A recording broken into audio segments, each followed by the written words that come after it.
Hi, I'm Alexis Carra. I'm Chryssie Whitehead. And we are the co-founders of Broadway Arts Community. Thank you for being with us online. We have here for you 8 tips on acting for camera. Both of us started off as dancers. If you haven't been to our website and checked out our little trailer that Chryssie edited together of who we are and our friendship and checked us out, a little bit about how our journey is. We both started as like full-on competition dancers. Yeah. Made our way through the dance world, and I ended up on Broadway first. Chryssie was out in LA. We kind of swapped, and we both passed through Los Angeles and focusing our energies more on acting for camera. I just finished doing a Disney movie where I got to play a Disney mom, which was so fun, called Christmas Again, which will be out this year in Christmas. It's 2021. Chryssie shot West Side Story a couple years, last year. 2 years ago. 2 years ago. It's coming out this December, and both of us we've both been on guest stars on Grey's Anatomy. I've done series regulars roles. I did a guest star opposite Sam Rockwell and Fosse Verdon. Chryssie has a movie that a lot of people recognize her from called Revenge of the Bridesmaids, starring Raven Simone and Joanna Garcia. So we've had our fair share of experience on camera, and these are just 8 tips to help you that also translate from our storytelling for a song, and if you're doing any acting from a libretto of sides for musical theater. So it all translates. It's all basically the same thing, but these are specified just for camera. Great. Okay, so the first thing, like we would say to anyone for musical theater as well, is read the script. This may seem obvious, but you'd be surprised. Now, for those of you who are interested in some of the differences, when you go in for a film and TV audition, if it's an episodic show, which is like Grey's Anatomy, NCIS, 1 hour shows, 1 hour shows, or even some like Mom, some sitcoms, they may not always give you the script. So if you don't get the script, what do? Well, if it's already been on TV, guess what you can do? You can watch it. You can watch an episode so you can kind of get the vibe, the tone of the show. You can understand who the other characters are. You can start to piece together what is actually happening, because the whole point of reading the script is just to inform you so you know a little bit more about this character that you're about to step in their shoes and their relationship to everybody else in, if it's an episodic, the regular characters, if it's a movie, to all the people in the movie. Usually if it's for a movie, an independent film or something, you're gonna get the script. So read the script, like first, okay? You get the sides and you get the script. Try to make the time to read the script. Number two, do your research. So, for instance, I ended up getting a guest star on Warehouse 13, which was a sci-fi television show that had been running for a while. I had no idea what it was. I was like, what is this? I've never heard of this show. I don't watch the Sci-Fi network. So I had to do my research. So I literally suggest that I go to the show, I go to YouTube, I watch clips of the show like what you just said, just to get the feel and the tone of the show. It's super important. Or then also research the writers and directors. If it's stuff, especially if it's a pilot, and you're like, well, what other stuff have they done, right? A pilot is a test TV show, right? Yeah, and you may not, and again, you may not always get a script for a pilot. Sometimes people can't get scripts, but if you research the writers specifically, they've probably written something else. And then you can get an idea of kind of what they like to write and the tone of how they write. Maybe they've had another show on the air, or maybe you see the types of people and producers they work with. So you sometimes have to get creative about how you're researching, but it will help inform you for how you're going to approach the material. Like if you were going in for Les Mis versus Legally Blonde, you'd choose very different material to walk in the room and say. So it's the same kind of thing. For Warehouse 13, it was really fun for me because it was you would think, oh, it's a sci-fi show. Then you're like, well, I wonder what that's like. The showrunner, when I did my research, is a big musical theater person. And when I went to watch the show, I was like, oh my gosh, they're having a blast. Like, it's super big, and it was super, like, I could have, it was more theatrical, as if like it felt more musical theater audition-y, and that's how the person knew me. So it's kind of interesting. So knowing the world that you're going into is important. The world. And then the YouTube to watch the episodes is everything. The YouTube, I just IMDb. And there's also Internet Movie Database, which is imdb.com, and that's on your PDF. Awesome. Okay, so then I love that. The YouTube. The YouTube. Then what you're gonna do is you're gonna get the sides. Sides, same thing like if you are doing musical theater audition, you might get you bring your own song, and if you get a call back, you'll get sides. What is sides? Let's just. So sides are usually extrapolated from the full script, specifically for your character. Sometimes there are stunt sides. Grey's Anatomy is a show that's famous for this. They'll reuse old material, or they'll just make up sides just for an audition, because in TV, Sides or a scene. It's a scene. A scene. Sides are a scene, which we're about to get to. But in TV, they are casting your essence. So it's you in the given circumstances. So the third thing you want to do, you've done the research, you get the vibe of the show, is you want to read the scene as if it's a conversation. Because guess what it is? When two people are talking to each other, they're having a conversation! And my brilliant teacher, Annie Grinley, shifted my mindset around that. So this is her tip, and I don't want to take credit for that. But if you think of it as a conversation, it starts to change how you are approaching breaking down the script. So read the conversation as if it's a story. Digest what is happening first. Be the detective. Do not start thinking about how you're going to say the lines. Just read it. Don't do that, please. Literally, stop. Don't do it. Just read it. Just read it as if it's a conversation between two people. Read it, I suggest, 3 times. And think of yourself as the person reading it. Don't think of the idea of this character you're playing. It's actually, Chryssie. Oh, they've asked me to read for the role of Karen. I'm now Karen. And I'm reading the script, and I'm going, I'm saying these lines. I'm saying Karen. But she's not worrying about how she's going to say them, because immediately that's going to start getting you into result-oriented thinking, outside in. We're trying to find your way into this to bring you into this role and into these given circumstances. So read it 3 times and look for clues. Circle words you don't know. Circle some images. Image words. Image words. Yeah. Words that have images. And read all of the sides. If you have a script and you see things crossed out, go back to the script and see, they crossed things out just to kind of make the auditions a little bit more compact. But try to read everything. Read through the lines. Read all the action as well, not just your lines. Definitely read the action. Yeah. I have done so badly at auditions. I have gone in and not read in the... it's not even parentheses, but what's the, it's the just things in between? In between, the writer is writing what's actually happening.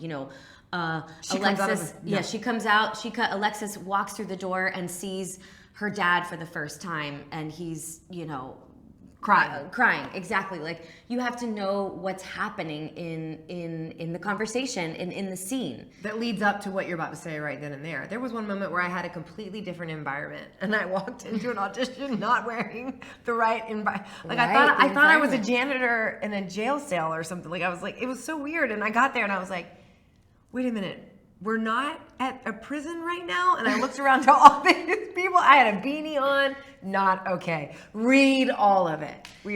And it helps sometimes. That's how the writer's envisioning it. So you can start to switch into your imagination mode, which is just going to get you into a little bit more of a different mindset on how you're going to approach breaking down the conversation. So then you might want to just ask yourself, what is this about? What is this about? What is this conversation about? What's happening in this situation, this circumstance right now?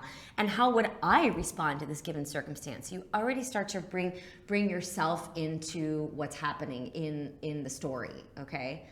I love what you just said, though, about you said if I come out of the bathroom, I was just thinking of this, come out of the bathroom, or I come out of the store and I see my dad and he's standing there crying, right? How would you react if you walked out and saw your dad crying? That's the kind of thing we're asking for, right? It's just to step in and be like, well, how would I react in this given circumstance? And then try to marry it with the actual script. Right. With the words. And with and we'll get to this, but one way to start to also do that is, how am I similar to this character? And as you're reading as a detective, and how am I a little different? Maybe I would see my dad crying and say, "Oh my gosh, Dad, are you okay?" But some families you may pull away and think, "I want to give my dad private time." So it depends on, and you have to go, okay, what is this character doing? That tells me a little bit about how can I relate. Who this person is, right? So then also in the conversation, you have to know, the 4th thing we recommend you do is to know who are you talking to? So start to connect the given circumstances through your imagination, which we just talked about, right? So then we're like, this conversation is as if I'm talking to my best friend Alexis. Okay, great. So then how would I do that? Where can you relate to the circumstances? We just talked about that, and where you differ, and always ask, why do I say this? On every line. Why am I saying that? You have to come up with that. Why am I saying this? Why am I saying this line? Right? And what is the relationship? So if it is the best friend, well, what's your relationship with your best friend? Be as clear as you can and specific as you can. And if you're not quite sure, then make it up. Make choices that provide you with the highest stakes, meaning not just a friend, but your bestest friend. So Alexis isn't just my friend. She's my bestest friend. Because that means most likely in that conversation, you're going to care more and want your bestest friend to feel something more than just like any friend, or you'd want them to understand you deeper. So that's when people say raise the stakes. It just means that it heightens the what you want from that person and what you want to give them and how you want them to feel and how you want to feel. It just takes everything from like a 7 to a 9 or 10, right? So with that, who are you talking to, and being clear about that relationship, we start to get into what it is that you want. And this is how you start to break down line by line what's happening in the conversation. Going to, the more you read it, the clearer it becomes. And one thing that we like to do, and we do this in songs too, is usually in a conversation, there's a flow to it. There's a change in this conversation. There's a point where you start and a point where it ends, right? So it sometimes helps for you to kind of mark up in your script, okay, there's this whole first part, and the beginning of the scene in the conversation, I'm saying, I see my best friend and she's crying, and I just ask her what's wrong, and maybe she responds nothing, and then I think, maybe then I say something like, well, but you're crying. What's actually wrong? And then she says, well, you didn't tell me, and I'm making this up on the spot, but she says something like, you didn't tell me that you went out with Harry or something. And then suddenly, whoa, that's a big change. So then you go, and then you're going, well, who's Harry? Who's Harry? Because Harry to her, right? So then Harry has to mean something to, like, Alexis, because we know that maybe Harry could be like my ex-boyfriend or something. Something like that, right? You didn't tell me you were going out with Harry. Right. So you need to go and find those changes in these conversations and mark them out in your script so you can understand. This is kind of the analytical part of it, where you just need to now break it down. Go line by line, ask yourself, why do I say this? And why does he, she, or they say that back to me? And it's not meant for you to get in your head, but it's just meant for you to start to understand the circumstance and the people in the conversation. And there's no right or wrong answer. And then all you're doing is stepping into acting is living truthfully under imaginary circumstances, right? That's something that we like to say a lot. That's from Sanford Meisner, actually. But living truthfully under imaginary circumstances, whether that be in a scene, whether that be in a song, right? Yeah, that's what it is. But you have to understand the circumstance, and you have to understand what you want, who these people are. Yeah, and then it's right here on our computer and then screen. You have to understand who these people are to each other and what it is that you want. And as an actor, I would always have a hard time thinking, but what's my objective? Like, right. I had a hard time understanding what it is that I want. It's usually pretty simple. You want people to validate you. Mm-hmm. You want people to apologize to you. You want people to understand you. You want people to cheer you on. Cheer you on. You want people to tell you that you think that they think that you're awesome. And usually, what you want to do to people is you want to, if it's a positive, you want to uplift them. You want to make them feel better. You want to make them feel like they're loved. Yeah. And or if it's the type of conversation where it's two people and not good. Business, you want to push them away. You want to shut them down. You want to tear them apart. You want to. Those are the actions, right? Which is what we're at to now. What we lead to number 5, which is what do you want? Right? The actions being really clear. Was that what we were on? Yeah. Okay. Just making sure that there's always a change. There's something that's going to happen in a scene or a song. And it's like, I don't know, you can think of it sometimes as like a 3-act play. But in there, in this conversation, there is a shift and a change. And where is that in the scene? So that you take us on a journey and we don't know, ooh, we're taken by surprise by this shift or this change. Beautiful. Okay, great. So you've started to dissect it. You've broken it down. You're getting clear about what's happening. Now, as you've started to, and saying, oh, how would I be in this given circumstance? Now you can start to personalize it. And this is my most favorite part of being an actor, because you get to start really connecting to what it means to you. And it usually is something that kind of hits you from the very beginning.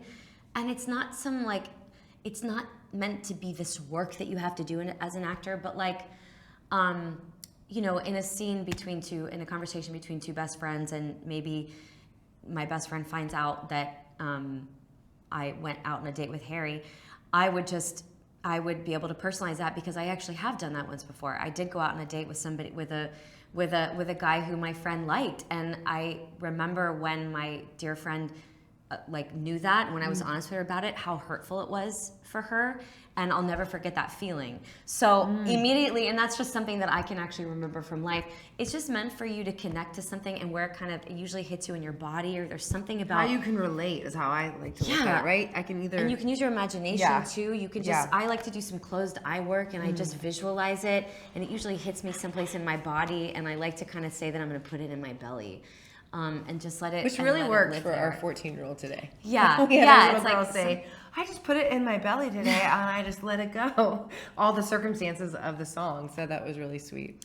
So that's the personalizing it piece, and that's the piece that where it really starts to be you doing it, and it's how you would do this conversation and scene and audition differently than someone else may do it, because you're you, and they're no one's made like you. And then the seventh thing is, what is your moment before? So the moment before is like the jam. It's what sets you up. There's always a moment before. There was a moment before you even came and sat down and watched this video. Something happened before that propelled you to go, ooh, I gotta sit down and watch Alexis, Chryssie acting for camera class, right? So the moment before is what propels you and gives you the need to speak this conversation. So you need to know what that is. If they don't give it to you, you get to make it up. Often writers, especially in film and TV, because they only have a certain number of minutes to do it, they say, and this is kind of like a writing thing, you go in late and you get out early. So you're in the meat and the bulk of the conversation. You don't need the, hi, how are you?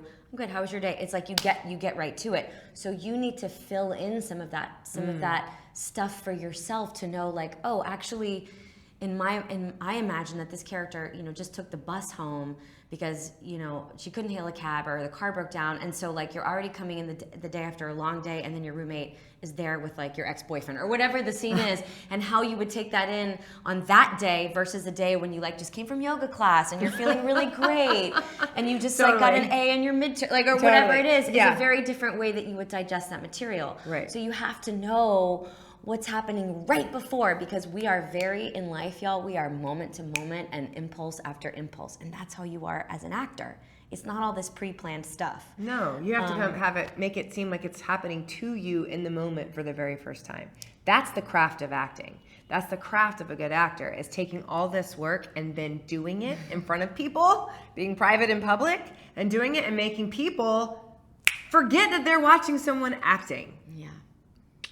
That's the fun part, is that all this work leads to you being able to just surrender and let go in the circumstances with a strong foundation, which is what we hope you're getting from this. And mind you, those of you who are watching this, if you haven't been on set before, by the way, you will be doing a conversation or a scene when you're shooting over and over and over again, because you will do it in lots of different setups. There'll be a big wide shot, there'll be a medium shot, there'll be a close-up, and they're going to be doing it over this shoulder to get me, and then over this side. So you're doing it over and over and over again. So the practice of seeing it and imagination work is really great. The imagination and discovering it for the first time in the conversation is a really great practice.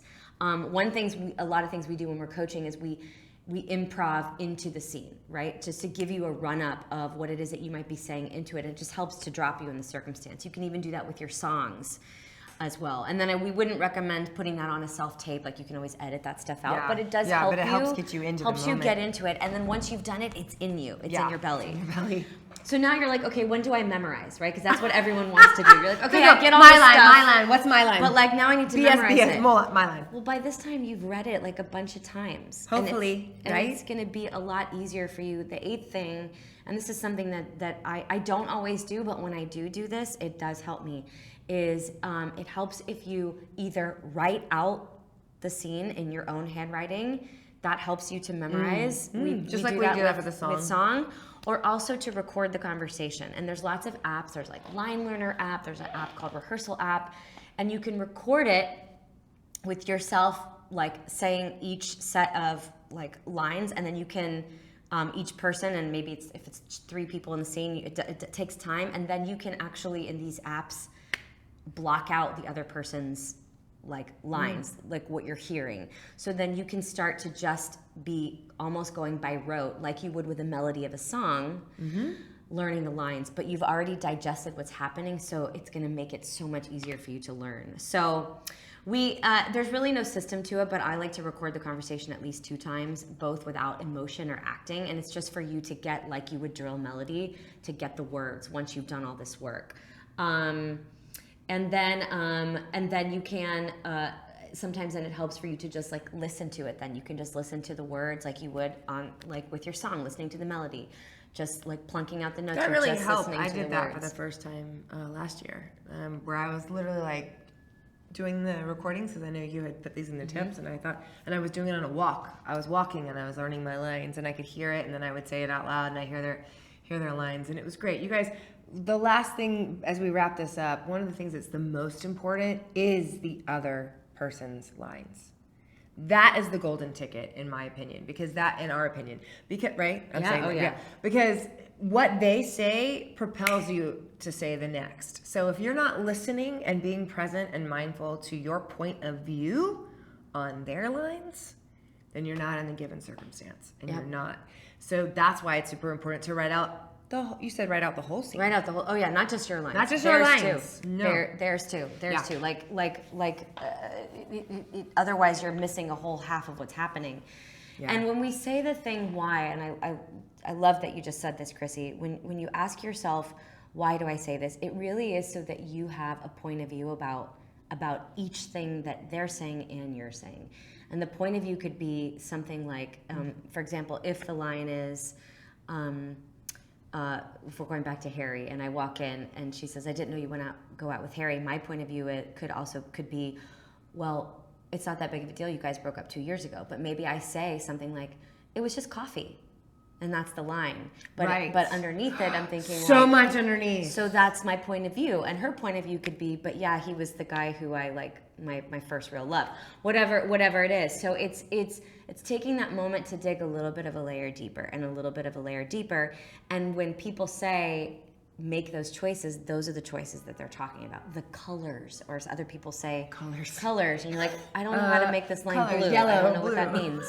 Yeah, it's true. It's trying a different point of view of how you feel about that. So and keep finding it till it's right. So it's super important with acting that when you're using your personal life, just be really clear that you're not going too close to home. And what I mean by too close to home is like if your mom just died last year, or if you've gone through a severe breakup and you are in the middle of that and you are grieving that, and then you get a scene or an audition, maybe you don't touch that yet. It's too much. The emotions will overwhelm you. But if you can find other instances, so maybe it doesn't work for Chryssie and Alexis to be in that scenario about Harry, because probably somebody who's too close best friends, they wouldn't do that. But maybe, okay, I got to use somebody else. Roommate or something. A roommate or somebody I didn't know as well. Right. Then I'll use that person and be like, wait a minute, but that... You know, do you see what I mean? Like, it's like you have to do that kind of detective work to think about it. And then the last thing why am I sorry? You're not here yet. You're not in person with us. But what I want to say is that I love the inner work that Alexis does, which also reminds me of another teacher, Abigail Desser in LA. She goes, Chryssie, you don't have to be writing everything out. Like, it's not like homework and study and like if it really is the part of your work, she said, is sitting down and just imagine. Being with it.